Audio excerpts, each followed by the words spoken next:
முதல்ல அரசியலுக்கு வரமாட்டார் அப்படின்னு ஜோசியர் சொன்னாங்க. கட்சியினுடைய பேரை அறிவிச்ச உடனே மக்கள்கிட்ட பேர் வாங்கணும்ல அப்படின்னு விமர்சனம் பண்ணாங்க.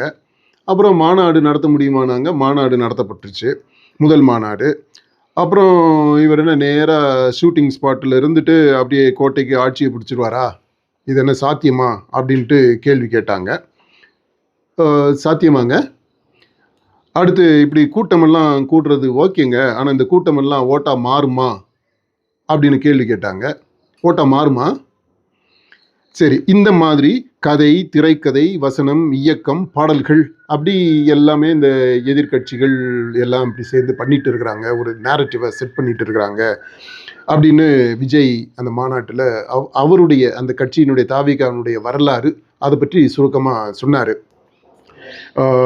இதில் இந்த ஸ்டண்ட்டு, காமெடி இது ரெண்டையும் மிஸ் பண்ணிட்டாரு. அதையும் நம்ம சேர்த்துக்கணும். இப்போது இந்த நேரட்டிவ், கதை, திரைக்கதை, வசனம், இயக்கம், பாடல்கள், கூடவே ஸ்டண்ட்டு, காமெடி இதெல்லாமே எதிர்க்கட்சிகள் மட்டும் தாவேகாவை பற்றி செட் பண்ணுறாங்களா? இல்லை தாவேகாவே இந்த மாதிரி ஒரு நேரட்டிவை அவங்களுக்கே ஒரு நேரட்டிவை செட் பண்ணிக்கிட்டு நம்பிக்கிட்டு இருக்கிறாங்களா?